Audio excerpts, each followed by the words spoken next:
Hello students, last video different types of companies பற்றி நாம் discuss பண்ணோம். இன்றைக்கி நாம் டிஸ்கஸ் பண்ண போகிறது ஒவ்வொரு கம்பெனிக்கும் தேவையான ஒரு பேசிக் லீகல் டாக்குமெண்ட்டை பற்றி தான் நாம் டிஸ்கஸ் பண்ண போகிறோம். ரெண்டு விதமான லீகல் டாக்குமெண்ட்ஸ் இருக்குது. ஓகேவா? அந்த டாக்குமெண்ட்ஸ் எதுன்னு பார்த்தீங்கன்னா மெமரண்டம் ஆஃப் அசோசியேஷன் MOA அப்படின்னு சொல்லுவாங்க. அடுத்தது ஆர்டிகல்ஸ் ஆஃப் அசோசியேஷன். இப்போ இன்றைக்கி நாம் டிஸ்கஸ் பண்ண போகிறது மெமரண்டம் ஆஃப் அசோசியேஷன் அப்படின்ற லீகல் டாக்குமெண்ட் பற்றி தான் ஒரு கம்பெனிக்கு ஒரு முக்கிய தேவையான ஒரு பேசிக்கான ஒரு லீகல் டாக்குமெண்ட் பற்றி தான் நாம் இன்றைக்கி டிஸ்கஸ் பண்ண போகிறோம். ஸோ ஃபஸ்ட்டு இதோட ஒரு ப்ரீஃபான ஒரு விஷயங்களை நம்ம பார்த்துடலாம்.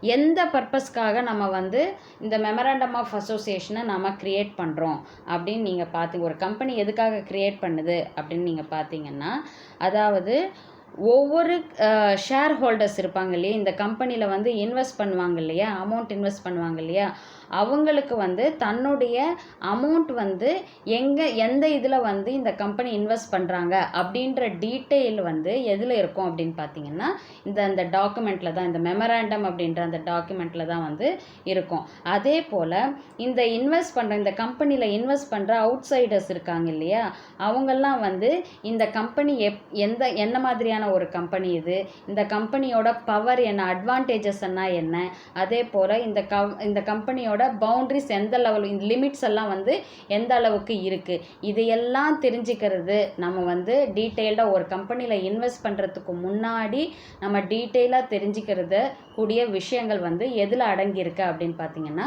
ஒவ்வொரு கம்பெனியினுடைய மெமரண்டம் ஆஃப் அசோசியேஷனில் இருக்கும் அப்படின்னு பேசிக்கான சில விஷயங்கள் எல்லாமே அதில் குறிப்பிட்டு இருப்பாங்க அப்படின்னு சொல்கிறாங்க. ஸோ எந்த ஒரு கம்பெனியோட ஷேர்ஸை வாங்குறதா இருந்தாலும் முதல்ல என்ன பண்ணுவாங்க, அந்த மெமரண்டம் ஆஃப் அசோசியேஷனை கிளியராக அவங்க படிச்சுட்டு அதுக்கப்புறம் தான் என்ன பண்ணுவாங்க, அந்த ஷேரை அவங்க வாங்க முற்படுவாங்க அப்படின்னு சொல்கிறாங்க. ஸோ ஒரு கம்பெனியினுடைய ஃபுல் டீட்டெயிலை எது கொடுக்கும், எந்த டாக்குமெண்ட் கொடுக்கும் அப்படின்னு பார்த்தீங்கன்னா MOA தான் உங்களுக்கு ஃபுல் டீட்டெயில் கொடுக்கும். ஸோ இது அந்த கம்பெனிக்கான சட்டங்கள் என்ன அப்படின்னு சொல்லும். அதாவது கம்பெனியோட ஆக்ட்ன்றது ஜென்ரலாக இந்தியன் கம்பெனி ஆக்ட்ன்றது அது வேறு. ஆனால் ஒவ்வொரு கம்பெனிக்கும் ஒவ்வொரு சட்டங்கள் இருக்கும். அவங்களுக்குன்னு ஒரு ரூல்ஸ் அண்ட் ரெகுலேஷன்ஸ் அவங்க ஃபாலோ பண்ணுவாங்க. ஸோ அது எல்லாம் இந்த மெமராண்டமில் குறிப்பிட்டு இருப்பாங்க. அதே போல் MOA இல்லாமல் எந்த கம்பெனியுமே என்ன பண்ண முடியாது, ரெஜிஸ்டர் பண்ண முடியாது. வித்தவுட் MOA எந்த ஒரு கம்பெனியும் பதிவு செய்ய முடியாது. எதன் சட்டத்தின் படின்னு பார்த்தீங்கன்னா கம்பெனிஸ் ஆக்ட் 2013 படி வித்தவுட் MOA எந்த கம்பெனியும் ரெஜிஸ்டர் பண்ண முடியாது. அதே போல் அந்த MOAயில் என்னென்னலாம் குறிப்பிட்டிருக்கும் பார்த்தீங்கன்னா அந்த கம்பெனியினுடைய பவர் என்ன, அதே போல் அந்த கம்பெனியினுடைய லிமிட் என்ன, அதே போல் அந்த கம்பெனியினுடைய நோக்கங்கள் என்ன, இது எல்லாமே அந்த MOAயில் டிஸ்கஸ் பண்ணியிருப்பாங்க. அதே போல் அந்த கம்பெனியில் இருக்கிறவங்க இந்த MOA தாண்டி எந்த விஷயங்களையும் செய்ய முடியாது. அதில் என்ன குறிப்பிட்டு இருக்கோ அந்த விஷயங்கள் அந்த லிமிட்குள்ளே தான் அவங்களுடைய செயல்பாடுகள் இருக்கணுமே தவிர்த்து அதை மீறி எந்த செயல்பாடுகளும் இருக்கக்கூடாது. அதே போல் ஷேர் ஹோல்டர்ஸ் என்ன பண்ணியிருக்கணும், அந்த கம்பெனியினுடைய ஒவ்வொரு செயல்பாடுகளையும் தெரிஞ்சுக்கிறதுக்கும் அதாவது எந்த சட்டத்திட்டங்களுக்கு முன்னிலையில் இந்த கம்பெனி நடக்குது, அதனுடைய டியூட்டிஸ் என்ன, இந்த எல்லா விஷயங்களுமே இந்த மெமரண்டம் ஆஃப் அசோசியேஷனில் இவங்க குறிப்பிட்டிருப்பாங்க அப்படின்னு சொல்கிறாங்க. இதுதான் ஒரு சும்மா ஒரு அவுட்லைன் மாதிரி உங்களுக்கு நான் சொல்கிறேன் இந்த மெமரண்டம் ஆஃப் அசோசியேஷன் பற்றி. இப்போ புக்கில் எப்படி டீட்டெயில்டாக கொடுத்துருக்காங்க அப்படின்றத நம்ம பார்க்கலாம். So memorandum of association is a legal document. இது ஒரு லீகல் டாக்குமெண்ட், ஃபஸ்ட்டு பாயிண்ட்டு. அடுத்தது prepared in the formation and registration process of a limited liability company. அதுதான் அப்போ ஒரு கம்பெனியை ரெஜிஸ்டர் பண்ணுறதுக்கு முன்னாடியே ப்ரிப்பேர் பண்ணக்கூடிய ஒரு டாக்குமெண்ட் எது அப்படின்னு பார்த்தீங்கன்னா இந்த மெமராண்டம் ஆஃப் அசோசியேஷன். ஒரு லிமிட்டட் லயபிலிட்டி கம்பெனியை ஃபார்ம் பண்ணுறதுக்கு முன்னாடியே வந்து தயார்படுத்தக்கூடிய ஒரு டாக்குமெண்ட் வந்து memorandum of association. To define its relationship with shareholders, இது 3வது பாயிண்ட்டு. இது ஒரு ஷேர் ஹோல்டர்ஸ்க்கும் ஒரு கம்பெனிக்கும் இருக்கிற ரிலேஷன்ஷிப்பை வந்து சொல்கிறது தான் வந்து இந்த மெமராண்டம் ஆஃப் அசோசியேஷன். ஓகேவா? அடுத்தது it reveals what power it has, அந்த கம்பெனிக்கு எந்த ஒரு அதிகாரங்கள்லாம் இருக்குது அப்படின்றத வந்து இந்த MOA வந்து சொல்லும். And what activities the company is permitted to undertake, எந்த மாதிரியான செயல்பாடுகளை இந்த கம்பெனி மேற்கொள்ளும் அப்படின்றதையும் வந்து அந்த MOAல குறிப்பிட்டிருப்பாங்க. அடுத்தது any act of the company outside the scope outlined in its memorandum is set to be ultra vires and is not binding on it. அதாவது அந்த மெமராண்டத்தில் வந்து எந்த மாதிரியான ஆக்டிவிட்டீஸ் இருக்கணும் அப்படின்னு சொல்லியிருக்கோ அதுக்குட்பட்டு தான் வந்து அந்த கம்பெனி நடக்கணும். அதை மீறி அது வந்து அதில் குறிப்பிடாத சில செயல்பாடுகளில் ஈடுபட்டாங்கன்னா அது வரம்பு மீறியதாக ஆகும். அல்ட்ரா வைரஸ் அப்படின்னா வரம்பு மீறிய செயலாக வந்து குறிப்பிடப்படும் அப்படின்னு சொல்கிறாங்க. ஸோ அந்த MOAல என்ன மாதிரியான ஒரு செயல்பாடுகள் இருக்கோ அதில் மட்டும்தான் வந்து அந்த கம்பெனி ஈடுபடணும். என்ன நோக்கங்களை நோக்கி போகணுமோ அதை நோக்கி மட்டும்தான் வந்து அவங்க போகணும் அப்படின்னு சொல்கிறாங்க. அடுத்தது it is the constitution of the company in its relation to the outside world. அதாவது ஒரு கம்பெனிக்கும் அதாவது கம்பெனி ஒரு நிறுவனத்துக்கும் அதேபோல் அந்த நிறுவனத்துக்கு அப்பாற்பட்டு இருக்கிற அந்த என்ன சொல்கிறது அவுட் சைட் வேர்ல்டு அதுக்கு அடுத்து இருக்கிற மக்களுக்கும் வந்துட்டு ஒரு ரிலேஷன்ஷிப்பை உருவாக்குறது தான் வந்து இந்த MOA அப்படின்னு சொல்கிறாங்க. It is the public document and any person dealing with the company is presumed to have sufficient knowledge of it. அதாவது எந்த ஒரு வெளிநபராக இருந்தாலும் இந்த டாக்குமெண்ட்டை வந்துட்டு அவங்க சரியான விதத்தில் படித்து எல்லா விஷயங்களும் தெரிஞ்சுக்கிட்டு இந்த கம்பெனியோட அவங்க வந்து ரிலேஷன்ஷிப் வந்து இருக்கலாம் அப்படின்னு சொல்லிட்டு சொல்கிறாங்க. ஸோ எந்த ஒரு இன்வெஸ்ட்மெண்ட் பண்ணுறதுக்கும் முன்னாடியும் வந்து நம்ம என்ன பண்ணணும், இப்போ எந்த ஒரு செயல் செய்யணும் அப்படின்னாலே நம்ம முன்கூட்டியே அந்த விஷயங்கள் சரியா தப்பா அப்படின்னு நாம் நினைப்போம், யோசனை பண்ணுவோம் இல்லையா? ஸோ அந்த மாதிரி இந்த கம்பெனிலையும் வந்து நம்ம ஒரு ரிலேஷன்ஷிப் வச்சுக்கணும், நம்ம வந்து ஒரு ஷேர்ஸ் வாங்கணும், செய்யணும், இன்வெஸ்ட் பண்ணணும் அப்படின்னு நினைக்கும்போது அந்த கம்பெனியினுடைய எல்லா விஷயங்களையுமே நாம் அறிந்து கொள்வதற்கு இந்த MOA அப்படின்றது வந்து யூஸ்ஃபுல்லாக இருக்கும் அப்படின்னு சொல்லிட்டு சொல்கிறாங்க.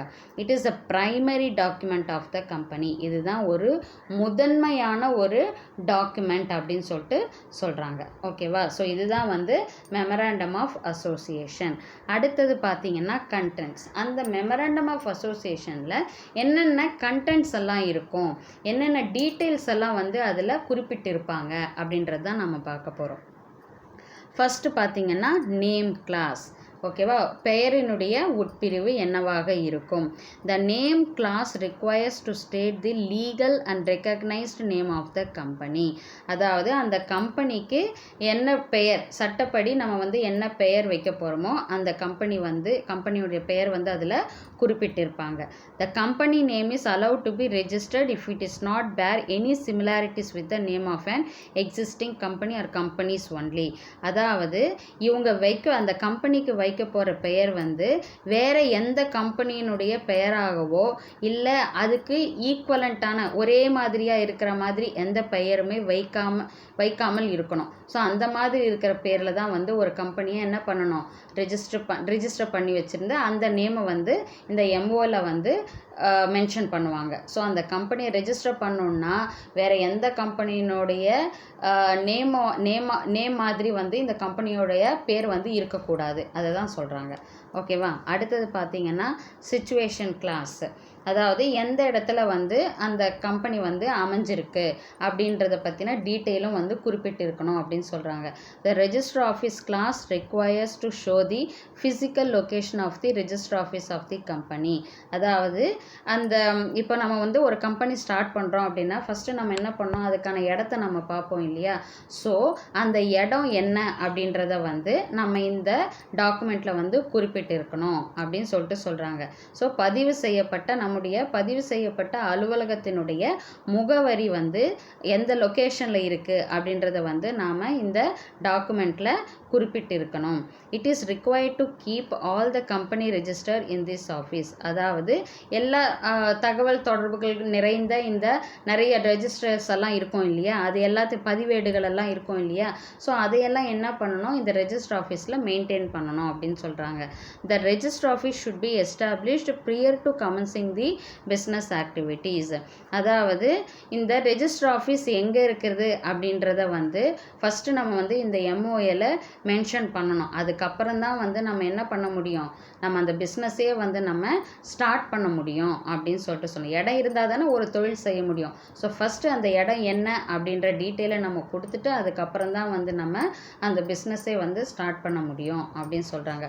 ஸோ ஃபஸ்ட்டு வந்து கம்பெனியுடைய நேம் என்னன்னு சொல்லணும். அடுத்தது சிச்சுவேஷன் கிளாஸில் எந்த நம்மளுடைய அலுவலகம் வந்து எந்த இடத்துல இருக்குது, எந்த லொக்கேஷனில் இருக்குது அப்படின்றதையும் நாம் மென்ஷன் பண்ணணும். அடுத்தது ஆப்ஜெக்டிவ் கிளாஸ், எந்த நோக்கத்துக்காக அப்படின்றதும் வந்து மென்ஷன் பண்ணணும். இந்த கம்பெனி வந்து எந்த நோக்கத்தின் பேரில் நடக்குது அப்படின்னு சொல்கிறது. The objective clause requires to summarise the main objectives for establishing the company with reference to the requirements of share holding and use of financial resources. அதாவது இந்த கம்பெனி வந்து எந்த நோக்கத்துக்காக உருவாக்கப்பட்டது அப்படின்றத ஒரு சுருக்கமாக வந்து அதனுடைய மெயினான நோக்கங்கள் என்ன அப்படின்றத வந்து இவங்க வந்து சொல்லியிருக்கணும் அதில். ஓகேவா. அதே போல் எவ்வளோ ஃபினான்ஷியல் ரிசோர்ஸஸ் இவங்க கிட்ட இருக்குது, எவ்வளோ வந்து பங்குகள் இவங்க கீழே இருக்குது, இந்த மாதிரியான எல்லா டீட்டெயில்ஸும் வந்து இவங்க வந்து அந்த டாக்குமெண்ட்டில் மென்ஷன் பண்ணியிருக்கணும். It is required to state the ancillary objectives. Ancillary அப்படின்னா துணை அப்படின்னு அர்த்தம். அதாவது மெயினான நோக்கங்கள் இல்லாமல் அதுக்கு துணையான சில நோக்கங்கள், அதை அடைவதற்கு சில அடுத்த நோக்கங்கள் எல்லாம் இருக்கும் இல்லையா, சின்ன சின்ன நோக்கங்கள் இருக்கும். அப்போது அந்த நோக்கங்களையும் அந்த ஆப்ஜெக்டிவ்ஸையும் அவங்க என்ன பண்ணணும், அதில் மென்ஷன் பண்ணணும். That is those objectives that are required to facilitate the achievement of the main objectives. அதாவது அந்த மெயினான நோக்கத்தை வந்து நாம் அடைவதற்கு இந்த ஆன்சிலரி ஆப்ஜெக்டிவ்ஸ் எல்லாம் வந்து ஹெல்ப் பண்ணுற விதத்தில் இருக்கும். அதனால் அந்த ஆன்சிலரி ஆப்ஜெக்டிவ்ஸையும் நம்ம வந்து இந்த டாக்குமெண்ட்டில் வந்து மென்ஷன் பண்ணணும் அப்படின்னு சொல்லிட்டு சொல்கிறாங்க. The objective should be free of any provisions or declarations thus contravene laws or public good. அதாவது வந்து இந்த ஆப்ஜெக்டிவ்ஸ், இந்த குறிப்பிட்டுள்ள இந்த நோக்கங்கள் வந்து எந்த விதத்திலேயும் வந்து சட்டத்திற்கு புறம்பாகவோ இல்லை வந்து பொதுமக்களுக்கு எதிராகவோ வந்து இந்த நோக்கங்கள் வந்து இருக்கக்கூடாது அப்படின்னு சொல்கிறாங்க. அதாவது சட்டத்திற்கு புறம்பாகவோ பொதுமக்களுக்கு எதிராகவோ இந்த கம்பெனியினுடைய நோக்கங்கள் வந்து இருக்கக்கூடாது அப்படின்னு சொல்லிட்டு சொல்கிறாங்க. இதுதான் வந்து ஆப்ஜெக்டிவ் கிளாஸ். அடுத்தது பார்க்க போகிறது வந்து லயபிலிட்டி கிளாஸ். அவங்களுக்கு எந்த மாதிரியான பொறுப்புகள் இருக்குது அப்படின்னு பார்க்குறோம். இப்போ நம்ம ஆல்ரெடி வந்து பார்த்துருக்கோம். ஸோ லயபிலிட்டி ஆஃப் கம்பெனி அப்படின்னு பார்க்கும்போது ஷேர் ஹோல்டர்ஸ் தான் நம்ம முதல்ல எடுக்கிறோம். ஸோ ஷேர் ஹோல்டர்ஸ்னுடைய பொறுப்பு வந்து 2 விதத்தில் இருக்குது. அதாவது அவங்க எவ்வளோ ஷேர்ஸ் வாங்கியிருக்காங்களோ அந்த ஷேர்ஸில் வந்து எந்த அமௌண்ட்டாவது டியூ இருந்துச்சுன்னா, பே பண்ணாமல் இருந்துச்சுன்னா அந்த அமௌண்ட்டுக்கு மட்டும்தான் வந்து அந்த ஷேர் ஹோல்டர்ஸ் லயபிளாக இருப்பாங்க, பொறுப்பெடுத்துக்குவாங்க. இன்னொன்று பார்த்திங்கன்னா, நான் இவ்வளோ அமௌண்ட்டுக்கு நான் வந்து கேரண்டி கொடுக்குறேன் அப்படின்னு அவங்க சொல்லியிருந்தாங்கன்னா மெமராண்டத்தில் மென்ஷன் பண்ணிடுவாங்க. நான் இந்த அளவுக்கான அமௌண்ட்டுக்கு நான் பொறுப்பெடுத்துக்கிறேன் அப்படின்னு சொல்லும் பட்சத்தில் அதை மெமராண்டத்தில் மென்ஷன் பண்ணியிருப்பாங்க. அப்போது அவங்க அந்த பணத்துக்கு பொறுப்பேற்றுக்கணும், அவங்க லயபிளாக இருக்கணும் அப்படின்னு சொல்லிட்டு சொல்கிறாங்க. ஸோ இந்த liability clause requires to state the extent to which shareholders of the company are liable to the debt obligations of the company in the event of the company dissolving. அதாவது ஒரு கம்பெனி க்ளோஸ் பண்ணக்கூடிய ஒரு தருவாயில் வரும்போது எந்த share holders வந்து எவ்வளோ amount வந்து அவங்க அந்த கம்பெனிக்கு கொடுக்கணுமோ அதை வந்து அவங்க சரியான விதத்தில் வந்து பே பண்ண வேண்டிய ஒரு சூழ்நிலை உருவாகும் அப்படின்னு சொல்கிறாங்க. ஓகேவா? அடுத்தது பார்த்தீங்கன்னா there are companies limited by shares and limited by guarantee. இப்போ தான் நான் சொன்னேன், ஒன்று லிமிட்டட் பை ஷேர்ஸ், அவங்க எவ்வளோ ஷேர் வாங்கியிருக்காங்களோ இன்கேஸ் அதில் ஏதாவது அவங்க பேலன்ஸ் ஆஃப் பேமெண்ட் இருந்தது, ஷேருக்கு பே பண்ண வேண்டி இருந்ததுன்னா அதுக்கு மட்டும்தான் அவங்க லயபிளாக இருப்பாங்க, பொறுப்பெடுத்துக்குவாங்க. இதே போல் கேரண்டி கொடுத்துருந்தாங்கன்னா அது எந்த அமௌண்ட்டுக்கு அவங்க கேரண்டி கொடுத்தாங்களோ அதுக்கு மட்டும்தான் அவங்க பொறுப்பெடுத்துக்குவாங்க. இந்த மாதிரி விஷயங்கள் எல்லாம் வந்து அந்த எம்ஓஏல வந்து மென்ஷன் பண்ணிடுவாங்க. ஓகேவா? அடுத்தது பார்த்தீங்கன்னா கேபிட்டல் கிளாஸ், எவ்வளோ இன்வெஸ்ட்மெண்ட், எவ்வளோ மூலதனம் இருக்குது அப்படின்றதையும் நம்ம வந்து மென்ஷன், அந்த கம்பெனிக்கு எவ்வளோ மூலதனம் இருக்குது, கேபிட்டல் இருக்குது அப்படின்ட்டு. The capital clause requires to state the company's authorised share capital, அதிகாரப்பூர்வமாக எவ்வளோ வந்து பங்குகள் இருக்குது அப்படின்னுட்டும். The different categories of shares, different types of shares இருக்கும். ஸோ அந்த டிஃப்ரெண்ட் என்னென்ன டைப்ஸ் ஆஃப் ஷேர்ஸ் எல்லாம் இருக்குது அதையும், அண்ட் தென் நாமினல் வேல்யூ, அதாவது ஒரு ஷேரினுடைய ஒரு பங்கினுடைய மினிமம் வேல்யூ, ஓகேவா, குறைந்தபட்ச வேல்யூ, அதுதான் வந்து நாமினல் வேல்யூ. ஸோ அதையும் வந்து என்ன பண்ணியிருக்கணும் அவங்க அதில் மென்ஷன் பண்ணி இருக்கணும். It is also required to list company assets under this clause, அதாவது அந்த கம்பெனியினுடைய சொத்துக்களுடைய விவரங்களையும் என்ன பண்ணியிருக்கணும் அதில் மென்ஷன் பண்ணியிருக்கணும். ஸோ கேபிட்டல் கிளாஸில் வந்து எவ்வளோ அவங்க அதிகாரப்பூர்வமாக எவ்வளோ பங்குகள் வச்சுருக்காங்க, அதே போல் வந்துட்டு டிஃப்ரெண்ட் டைப்ஸ் ஆஃப் ஷேர்ஸ் என்னென்னலாம் அவங்க வச்சுருக்காங்க அதுவும், அது மட்டும் இல்லாமல் ஒரு மினிமம் வேல்யூ, ஒரு ஷேரினுடைய மினிமம் வேல்யூ என்ன அப்படின்றதையும் வந்து அவங்க என்ன பண்ணியிருக்கணும் மென்ஷன் பண்ணியிருக்கணும். அதே போல் அந்த கம்பெனியினுடைய சொத்துக்கள் பற்றிய விவரங்களையும் அந்த எம்ஓஏல அவங்க வந்து சொல்லியிருக்கணும். அடுத்தது பார்த்திங்கன்னா அசோசியேஷன் கிளாஸ் அப்படின்னு சொல்கிறாங்க. இப்போ இது என்னென்னா ஒரு அமைப்பினுடைய உட்பிரிவு பற்றி தான் சொல்ல போகிறாங்க. The association clause confirms that shareholders bound by a MOA are willingly associating and forming a company. அதாவது ஷேர் ஹோல்டர்ஸ் என்ன பண்ணுவாங்கன்னா தாங்களே வந்து ஒன்றிணைந்து அந்த கம்பெனியோட சேர்ந்து செயல்பட விரும்புவாங்க. ஓகேவா? அப்போது ஷேர் ஹோல்டர்ஸுனாலே அவங்க இன்வெஸ்ட் பண்ணுறாங்கனாலே என்ன அர்த்தம், அந்த கம்பெனியோட செயல்படணும் அப்படின்ற ஒரு உத்வேகத்தில் தான் அவங்க வந்து இன்வெஸ்ட் பண்ணுவாங்க. ஸோ அவங்க விரும்பும் சமயத்தில் வந்து அந்த விருப்பத்திற்கு வந்து அவங்க என்ன பண்ணுவாங்க, அந்த ஃபார்மிங்கே கம்பெனி, அந்த கம்பெனியை வந்து தங்களுடைய விருப்பங்களை வந்து அவங்க வந்து வெளிப்படுத்துவாங்க. அதில் அந்த கம்பெனியோட ஒரு பார்ட்டாக வந்து நாங்கள் இருக்கிறோம் அப்படின்றத வந்து இந்த எம்ஓஏல வந்து மென்ஷன் பண்ணுவாங்க. அது எப்படி அப்படின்னு பார்த்தீங்கன்னா, இப்போது அந்த ஒரு நிறுவனத்தை வந்து முன்னெடுத்தி போனோம் அப்படின்னா, நான் ஆல்ரெடி சொல்லியிருக்கேன், யார் முன்னெடுத்தி போவாங்க, போர்ட் ஆஃப் டைரக்டர்ஸ் தான் முன்னெடுத்தி போவாங்க. ஸோ போர்ட் ஆஃப் டைரக்டர்ஸை வந்து யார் செலக்ட் பண்ணுறாங்க, ஷேர் ஹோல்டர்ஸ் தான் வந்து செலக்ட் பண்ணுறாங்க. அப்போது அந்த கம்பெனியினோட ஒவ்வொரு செயல்பாட்டிலேயும் வந்து இந்த ஷேர் ஹோல்டர்ஸினுடைய பங்கு வந்து அதில் அதிகமாக இருக்குது இல்லையா? ஸோ அந்த மாதிரி கம்பெனியோட ஒரு நல்லிணக்கணத்தோடு வந்து ஒவ்வொரு ஷேர் ஹோல்டர்ஸும் இணையணும் அப்படின்னு சொல்லிட்டு நினைப்பாங்க. It is required 7 members to sign an MOA. அதாவது ஃபார் எ பப்ளிக் கம்பெனி, ஒரு பொது நிறுவனமாக இருந்துச்சுன்னா அந்த எம்ஓஏல வந்து மினிமம் 7 members வந்து என்ன பண்ணணும், சைன் பண்ணணும். ஓகேவா? மெம்பர்ஸ்னாலே யார் சொன்னேன் நான், ஷேர் ஹோல்டர்ஸ். ஓகேவா?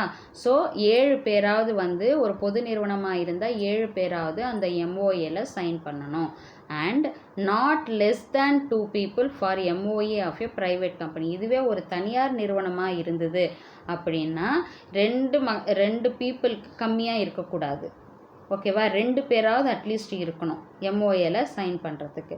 அடுத்தது the signing must be done in the presence of the witness. அதாவது இவங்க கையெழுத்து போடுறது எல்லாமே ஏதாவது ஒரு சாட்சியின் பேரில் தான் வந்து இவங்க ஒரு சாட்சி வச்சுக்கிட்டு தான் இவங்க வந்து என்ன பண்ணணும், சைன் பண்ணணும். ஏன் அப்படின்னு பார்த்தீங்கன்னா அந்த சாட்சியினுடைய கையெழுத்தும் அந்த எம்ஓஏல வந்து இருக்கணும். who must also append his signature, அதாவது அவரும் வந்து அந்த இடத்துல வந்து என்ன பண்ணணும், ஆட் ஆகணும். ஓகேவா, அவருடைய சிக்னேச்சரும் வந்து அந்த எம்ஓஏல இருக்கணும் அப்படின்னு சொல்லிட்டு சொல்கிறாங்க. இதுதான் வந்து அசோசியேஷன் கிளாஸ். இந்த மாதிரியான உட்பிரிவுகள் எல்லாம் வந்து நிறைந்தது தான் வந்து எம்ஓஏ. ஸோ என்னென்ன கண்டென்ட்ஸ் எல்லாம் வந்து எம்ஓஏல இருக்கும் நம்ம பார்த்தோம். நேம் கிளாஸ் பார்த்தோம். கம்பெனியினுடைய நேம் இருக்கணும். அதே போல் அந்த கம்பெனியினுடைய வேறு எந்த கம்பெனியினுடைய நேமை ஒத்து போகக்கூடிய அளவுக்கு இருக்காமல் பார்த்துக்கணும். சிச்சுவேஷன் கிளாஸ், அதாவது ஒரு கம்பெனி ஸ்டார்ட் பண்ணுறதுக்கு முன்னாடி அந்த கம்பெனி எந்த இடத்துல லொக்கேட் ஆகிருக்கு, ரெஜிஸ்டர் அந்த பதிவு செய்யப்பட்ட அந்த அலுவலகம் எங்கே இருக்குது அப்படின்றத வந்து அந்த எம்ஓஏல மென்ஷன் பண்ணணும்.